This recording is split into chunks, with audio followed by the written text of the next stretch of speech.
Hospital சுத்த waste. இங்க இருக்க டாக்டர் செத்து போனவனை கூட உயிரோட கொண்டு வந்துருவாங்க. ஆனா ராதா உயிரோட தான் இருக்கா. ஒருவேளை அவ பொழைச்சிட்டானா? அம்மா, ராதா மட்டும் பொழைச்சிட்டானா அப்புறம் நாம செத்துருவோம், எல்லாமே நம்ம கையை விட்டு போயிடும். இவங்க 2 பேரும் பிரச்சனைக்குள்ள போய் நாம மாட்டிக்க கூடாது. இவங்களோட சேர்த்து நம்மளையும் சாகடிச்சிருவாங்க. இவங்களை விட்டு எவ்வளவு விலகி இருக்கணும் அந்த அளவுக்கு எனக்கு நல்லது. அப்ப என்ன பண்றது? அம்மா, நான் இப்ப ஏதாவது பண்ணிதான் ஆகணும். ஆனா என்ன பண்றதுன்னு தெரியவே இல்லை.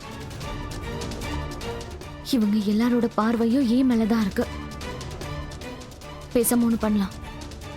நாம இப்ப ராகுல் கிட்ட உதவி கேட்கலாம். ராகுல்,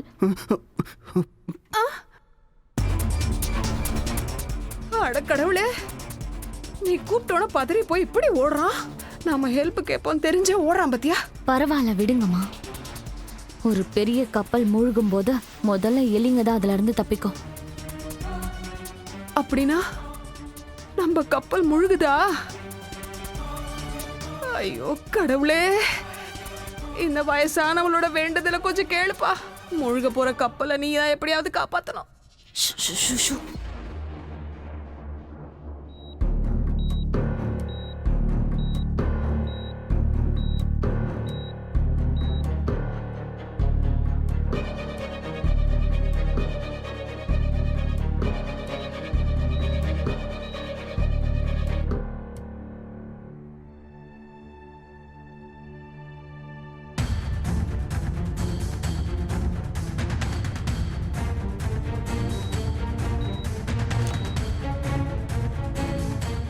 டாக்டர், டாக்டர், ராதா எப்படி இருக்கா? அவன் நல்லா இருக்கால? என்ன டாக்டர் எதுவும் சொல்ல மாட்டேங்கிறீங்க? ராதா எப்படி இருக்கா? ஐ எம் சாரி மோகன்.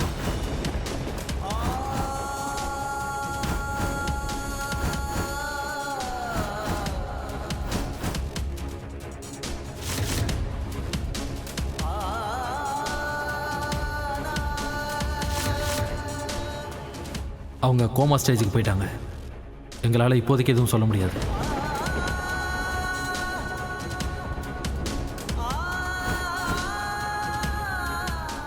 ராதா,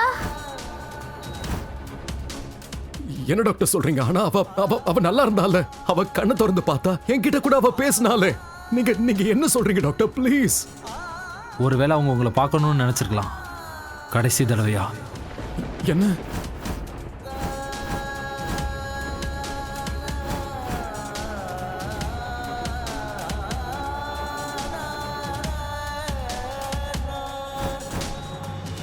இங்கே பாருங்க, சில நேரங்களில் மனுஷங்களோட ஆசை அவங்களோட உடல்நிலை விடவும் ரொம்பவே ஸ்ட்ராங்காக இருக்கும். பட் இப்போ அன்ஃபார்ச்சுனேட்லி ராதாவோட கண்டிஷன் ரொம்ப மோசமாயிடுச்சு.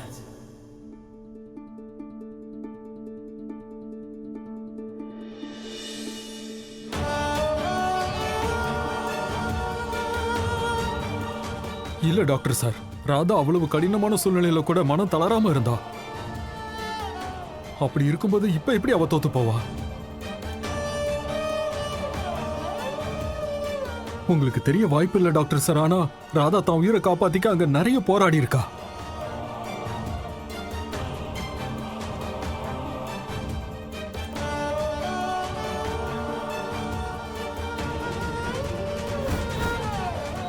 அவ கோல்ட் ஸ்டோரேஜ்ல நெருப்பு மூட்டி இருக்கா.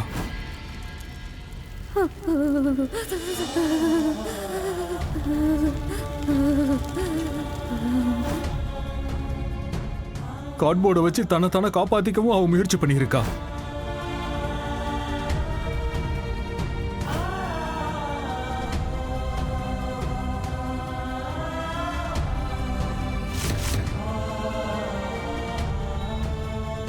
எல்லாத்துக்கும் மேல எக்ஸாஸ்ட் ஃபேனை உடைச்சி அதை நிறுத்தி அங்கிருந்து வெளியே தப்பிச்சு போக முயற்சி பண்ணிருக்கா. டாக்டர் சார், இன்னும் அவ என்னென்னலாம் முயற்சி பண்ணாலும் நமக்கு எதுவும் தெரியாது. ஒருவேளை அந்த முயற்சிகளால தான் அவங்க உயிரோட இருக்காங்களோ என்னவோ.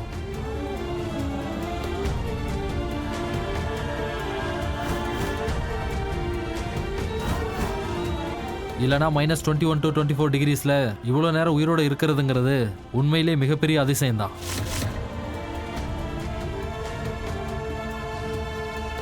ஆனால் நான் உங்ககிட்ட போய் சொல்ல விரும்பலை. அவங்க நிலைமை இப்போ கிரிட்டிக்கல் தான்.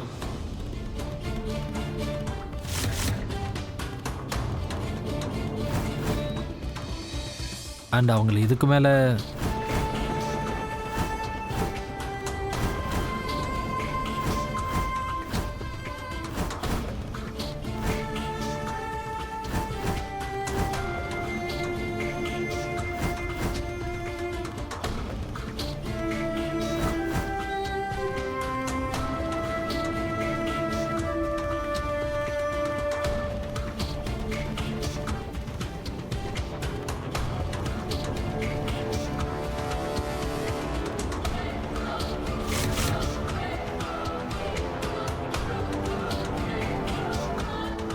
தைரியமாக இருங்க.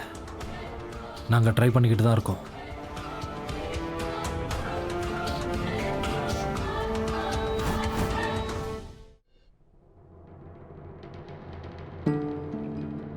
அத்தை, அம்மா, நோ நோ பாட்டி, ராதா சரியாயிடுவா.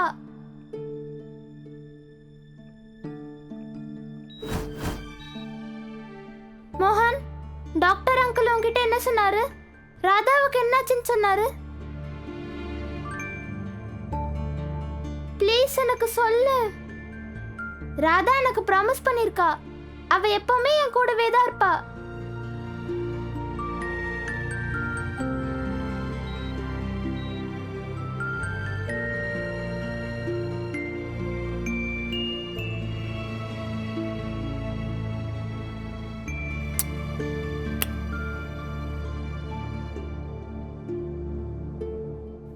கடவுளே, ப்ளீஸ் ராதாவை காப்பாத்துங்க.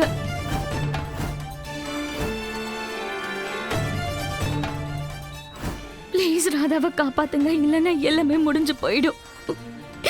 மோகன் அப்புறம் குஷி 2 பேருமே உடைஞ்சு போயிடுவாங்க. ப்ளீஸ் ராதாவை எப்படியாவது காப்பாத்துங்க. அட கடவுளே,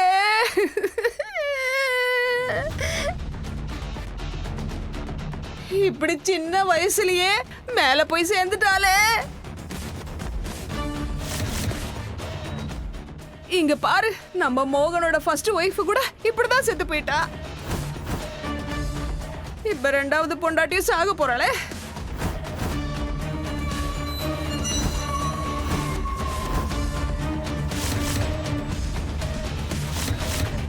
கடவுளே, இந்த மாதிரிலாம் செய்யாதீங்க. போதும், நிறுத்துங்க தாமினி அம்மா. ராதாவுக்கு எதுவும் ஆகல. உயிரோட இருக்கா, உயிரோட தான் இருப்பா. இப்போ உயிரோட இருக்கா, ஆனா போய் சேர்ந்துருவாள்.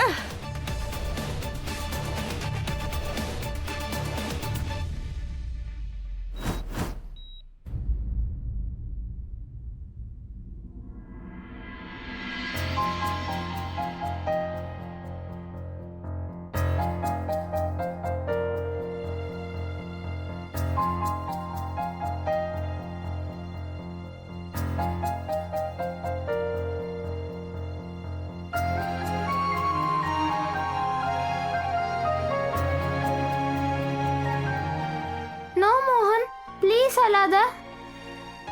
ராதா சீக்கிரமா சரியாயிருவா.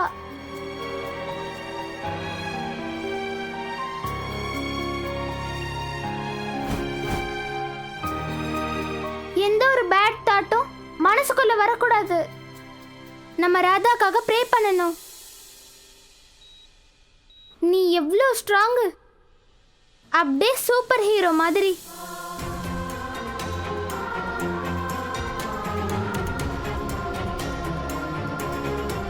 முன்னாடிலாம் எவ்வளோ ப்ராப்ளம்ஸ் வந்துக்கிட்டே இருக்கும். ஆனா பாரு, நீ ராதாவை கண்டுபிடிச்சிட்ட.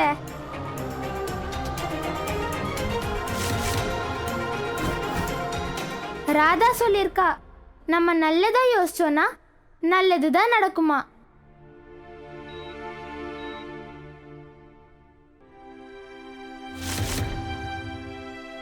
ராதா சீக்கிரம் சரியாயிருவான்னு எனக்கு தெரியும். அம்மாடி குஷி, இப்படிலாம் பேசுறதுனால மட்டும் அவ உயிரோட வந்துட போறது இல்ல.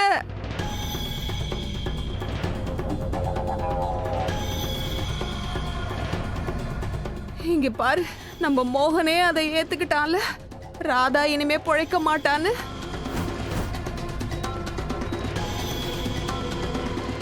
நீயும் அதை ஏத்துக்கோமா. ராதா இதுக்கப்புறம் பொழைக்கவே மாட்டா.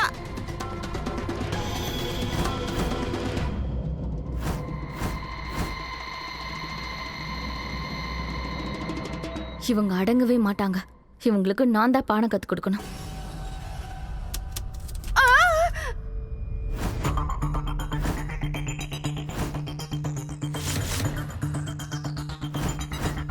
எதுக்குமா அதை தூக்கி போட்ட?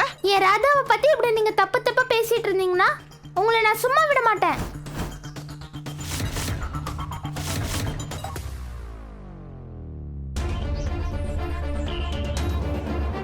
அண்ட் உங்க இந்த டிராமாவெல்லாம் நிறுத்துங்க. ஐ நோ நீங்க 2 பேரும் ராதாவை ஹேட் பண்றீங்க. அண்ட் இது எல்லாத்தையும் நீங்க தான் பண்ணீங்க.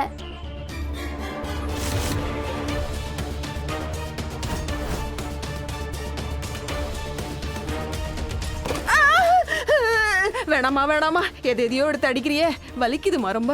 இதுக்கெல்லாம் நாங்க காரணமே இல்லையே. ஐயோ காது கொஞ்சம் புரியவே அவளுக்கு. போய் நீங்க 2 பேரும் போய் சொல்றீங்க. தினம் ராதாவுக்கு தொல்லை கொடுத்துட்டே இருக்கீங்க.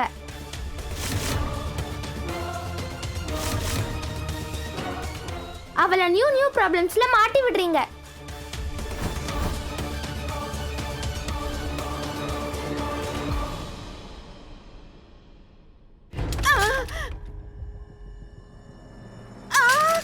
சபாஷ் குஷி, நீ பண்றது கரெக்ட். இன்னும் அடி அவங்கள. குஷி எனஃப். என்ன பண்ணிட்டு இருக்க நீ? அட என்னமா அடிச்சுக்கிட்டே இருக்க சும்மாவே நீ? என்ன எல்லாரும் வேடிக்கை பார்த்துக்கிட்டே இருக்கீங்க? சொல்லுங்க. உங்க 2 பேரால தான் ராதா இன்னைக்கு இந்த நிலைமையில இருக்கா.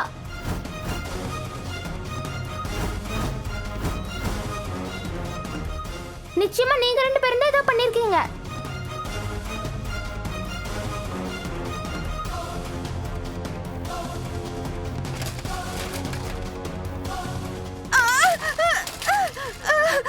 தாமினி. மோகன், அங்க பாரு குஷி என்னெல்லாம் பண்ணிட்டு இருக்கான்னு. நீ எதுவுமே சொல்ல மாட்டியா? ஏன்பா?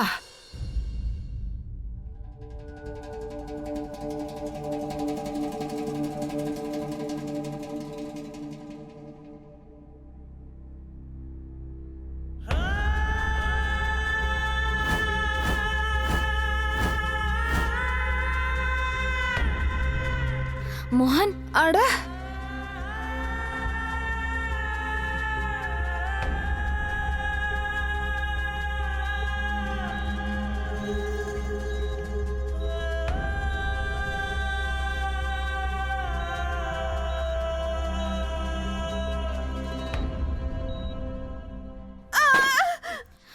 சரி, உங்க யாருக்கும் எங்க மேல அக்கறை இல்லைன்னா பரவாயில்ல, இருக்கட்டும். நீங்க யாரும் குஷியை எதுவும் சொல்ல மாட்டீங்கனாலும் பரவாயில்ல, விடுங்க, இருக்கட்டும். ஆனா நீங்க யாரும் எதுவும் சொல்லலனாலும் வேற யாராவது ஏதாவது சொல்லிதானே ஆகணும். இதுக்கப்புறம் யாராவது என்கிட்ட வந்து ஏன் இந்த மாதிரி பண்ணன்னு கேட்டீங்கன்னா நான் எதுவும் பண்ண முடியாது சொல்லிட்டேன்.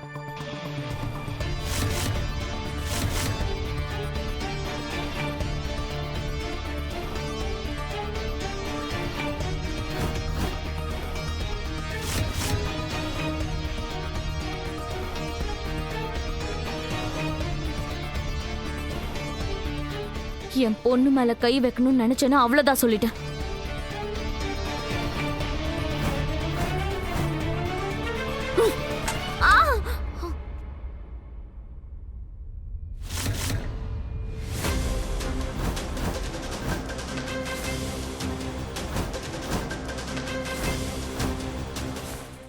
கீர்த்தி, நீயா?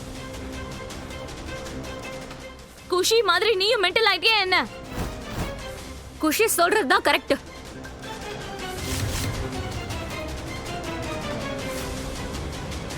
நீங்க 2 பேரும் இதுக்கு தான் லாய்க்கு.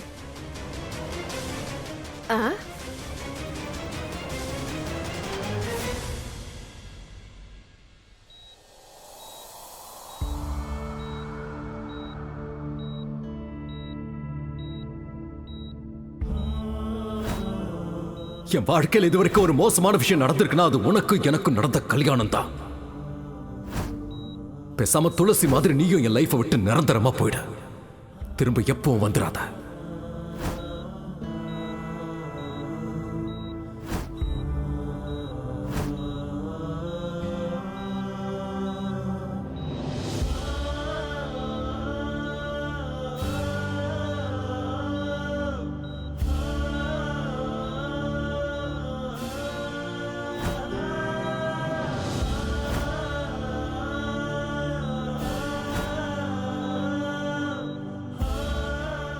என் வாழ்க்கையை நீ ஏற்கனவே கெடுத்துட்ட. இதுக்கு மேலேயும் கெடுறதுக்கு என்ன இருக்கு? நான் வாழ்ந்தாலும் செத்தாலும் அதை பத்தி உனக்கு எந்த கவலையும் வேண்டாம். நீ முதல்ல இங்க இருந்து போறியா? மோகன் ஐயா. சரி, போகாத.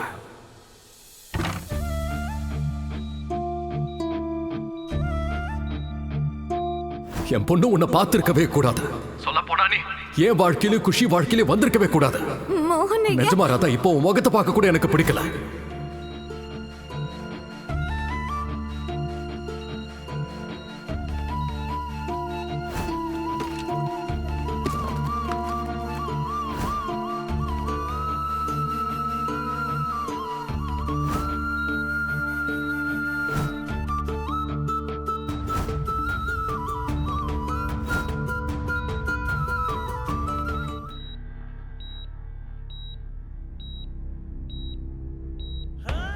I am sorry, Radha. நான் மட்டும் நீ போன்ல பேசினதை கேட்டு சீக்கிரமா நீ இருந்த இடத்துக்கு வந்திருந்தன்னா இன்னைக்கு நீ இந்த நிலைமையில இருந்திருக்க மாட்ட. என்ன மன்னிச்சிரு ராதா, என்ன மன்னிச்சிரு.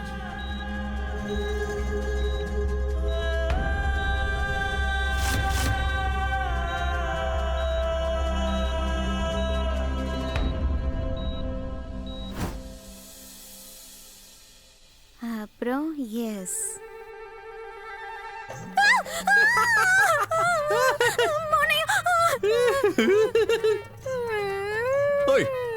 நீ எதுக்கு அடற? சாரி. நான் சும்மா விளையாட்டுக்கு தான் பண்ணேன். மோனையா, வேற ஏதாவது விளையாட்டு நீங்க விளையாடி இருந்தா பரவாயில்ல. ஆனா இந்த ஐஸ் கட்டி வேண்டாம். என்னால இந்த குளிர தாங்கிக்கவே முடியாது. போன தடவை நீங்க என்ன அந்த குளிரான தண்ணியில குளிக்க விட்டீங்க. இப்ப எனக்கு ரொம்ப குளிரா இருக்கும். குளிர்காலத்துல நான் காஷ்மீர் இல்ல ஹிமாச்சல் பிரதேஷ் போனேன்னா நான் செத்தே போயிடுவேன் தெரியும். வேண்டாம். நீ எதுக்கு அங்க போகணும்? அதுவும் குளிர்காலத்துல, அதுவும் சாகிறதுக்கு. I am sorry. குளிர் உனக்கு இவ்வளவு ப்ராப்ளம்னு எனக்கு தெரியாது. நான் இது மாதிரி பண்ண மாட்டேன்.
என் வாழ்க்கையில ஏதாவது ஒரு மோசமான விஷயம் நடந்திருக்குன்னா அது உனக்கும் எனக்கும் நடந்த கல்யாணம் தான். பேசாம துளசி மாதிரி நீயும் என் வாழ்க்கையை விட்டு நிரந்தரமா போயிட. திரும்ப வந்துடாத.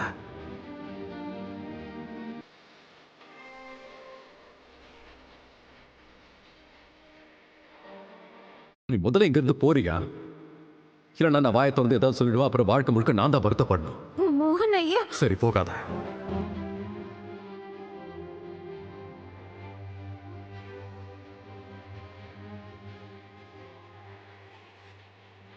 என் பொண்ணு என் பொண்ணாவே இல்லை, அவளை நீ என்கிட்ட இருந்து பறிச்சிட்டல்ல.